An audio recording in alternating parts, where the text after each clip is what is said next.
उनके बक्कल तार दिए जाएंगे एक एक के जो यहाँ पे आ गया। पूरे प्रदेश में कहीं नहीं जा सकते वे, याद रख लेना। झंडे लगा के मंच पे कब्जा करेंगे वे, झंडे लगा के उनका इलाज करेंगे शाहरुख। मोदी सरकार की बड़ी मुश्किलों में से एक किसान आंदोलन भी रहा है, जिसने 2020 के विधानसभा चुनावों के पहले झुकने और कदम पीछे खींचने को मजबूर कर दिया था। लेकिन अब बहुत कुछ मैनेज हो चुका है।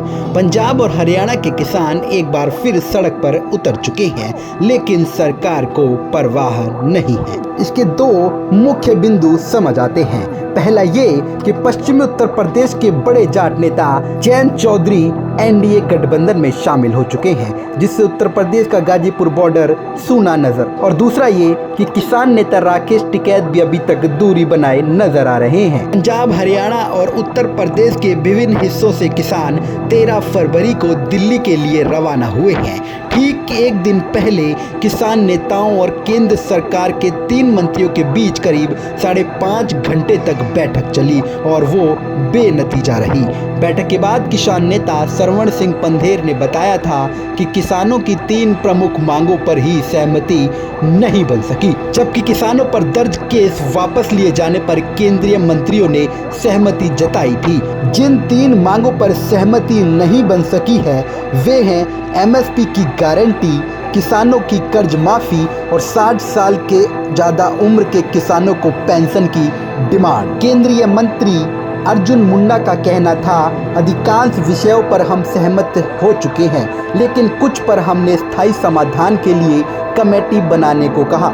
अर्जुन मुंडा ने उम्मीद जताई कि आगे बातचीत के जरिए समाधान निकाल लिया जाएगा। कोई दो राय नहीं कि लोकसभा चुनाव से पहले किसान आंदोलन सरकार के लिए परेशान करने वाला है, लेकिन ये भी नहीं कि केंद्र की मोदी सरकार पहले की तरह ही परेशान हो।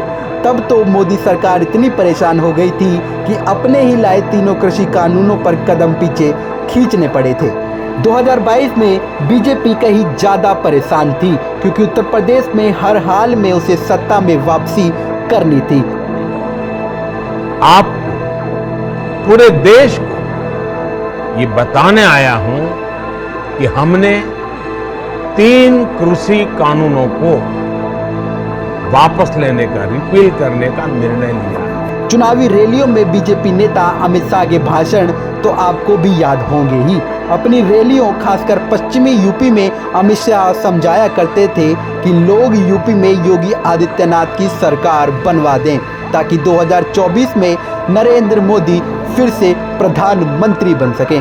अब लोकसभा चुनाव होने जा रहे हैं। किसानों के बीच से एक असरदार नेता को भी अब बीजेपी ने साथ ले लिया है।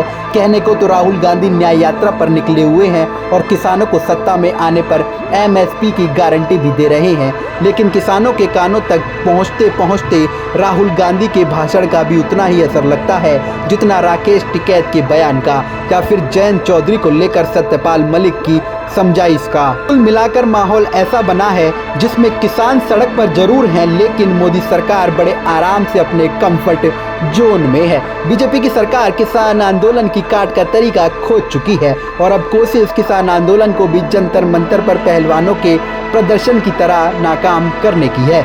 किसानों के हिसाब से उनकी मांगे भी उतनी ही वाजिब और जायज है जितनी पहलवानों की रही। सरकार को ज्यादा परवाह इसलिए नहीं हो रही है क्योंकि मौजूदा किसान आंदोलन में पहले जैसी धार नहीं रह गई है जिससे सरकार प्रेशर में आ जाए।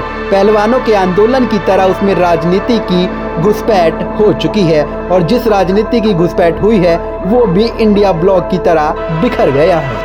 किसानों के सामने मुश्किल इस बार ये है कि सरकार उनके खिलाफ दिल्ली बॉर्डर पहुंचने से पहले ही अलर्ट मोड में आ चुकी है।